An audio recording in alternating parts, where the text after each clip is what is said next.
Bismillahirrahmanirrahim. Assalamualaikum warahmatullahi wabarakatuh. Halo teman-teman, apa kabarnya? Semoga baik-baik saja. Saya Ikhlasul Amal di sini akan memberikan penjelasan singkat tentang toharoh. Yang mana toharoh ini penting untuk dibahas dalam kehidupan sehari-hari. Di sini akan dijelaskan dari pengertian macam-macam hingga tata caranya. Pengertian toharoh. Toharoh berasal dari bahasa Arab yang berarti bersih atau suci, dan ini sudah disarikan ke dalam bahasa Indonesia. Pengertian toharoh secara bahasa adalah an-nadafatu, yang artinya bersih atau suci. Sedangkan menurut istilah, toharoh adalah membersihkan diri, pakaian, dan tempat dari najis dan hadas, sehingga seseorang diperbolehkan beribadah yang ditentukan harus dalam keadaan suci. Kemudian hukum toharoh. Islam ini sangat memberi perhatian yang sangat besar terhadap bersuci. Oleh karena itu, hukum toharoh ini adalah wajib, khususnya bagi orang yang akan melaksanakan sholat. Karena bersuci ini suci dari hadas dan najis merupakan salah satu syarat sah wajib sholat. Hal ini berdasarkan pada sabda Nabi SAW yang artinya sholat tidak diterima tanpa didahului dengan bersuci. Di riwayat Muslim nomor 224. Dan pembagian toharoh ada dua, yakni yang pertama toharoh ma'nawiyah, ialah membersihkan diri dari kotoran batin, berupa dosa dan penyakit hati. Kemudian cara membersihkannya ialah dengan melakukan taubatan nasuha, yaitu memohon ampun dan berjanji tidak akan mengulanginya. Kemudian yang kedua toharoh hissiyah. Nah, ini yang paling sering kita lakukan dalam kehidupan sehari-hari, ialah membersihkan bagian tubuh yang terkena najis maupun hadas. Untuk membersihkan ini bisa dilakukan dengan berwudu, mandi wajib, serta tayamum.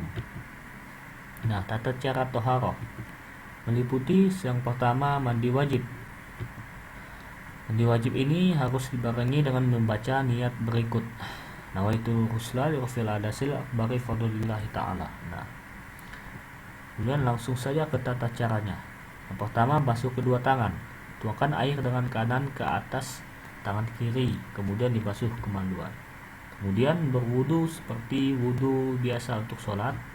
Kemudian siram rambut sambil memasukkan jari ke pangkal hingga rata.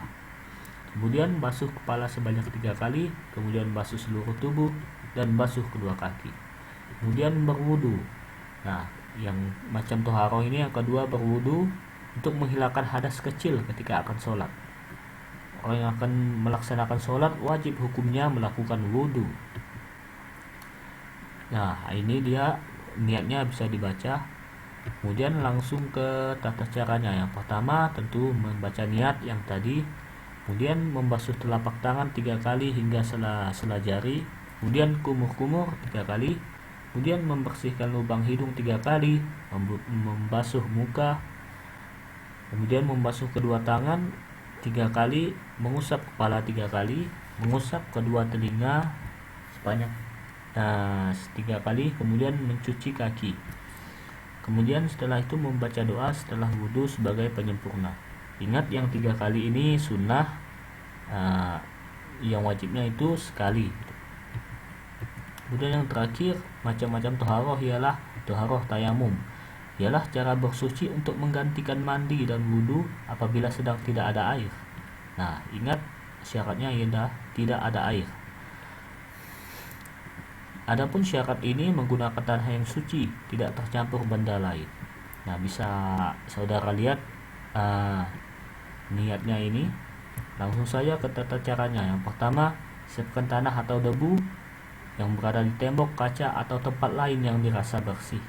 Kemudian letakkan kedua telapak tangan dengan posisi jari kedua telapak tangan dirapatkan, dan kemudian baca basmalah dan niat tayamum.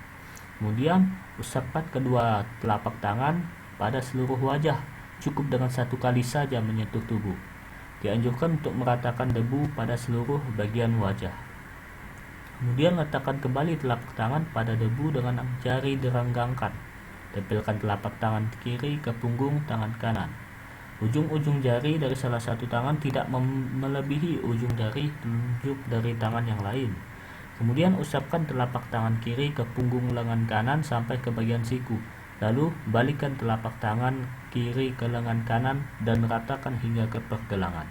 Usapkan bagian jempol kiri ke jempol kanan dan lakukan hal yang sama pada bagian kirinya. Kemudian yang terakhir, pertemukan kedua telapak tangan dan usap-usap di antara jari-jarinya. Baiklah, sekian materi tentang saya tentang taharoh ini. Mohon maaf bila ada kekurangan dan kesalahan. Mudah-mudahan kita dari penjelasan saya ada yang bisa kita pahami dan tentunya bisa kita lakukan dalam kehidupan sehari-hari. Saya pamit. Assalamualaikum warahmatullahi wabarakatuh.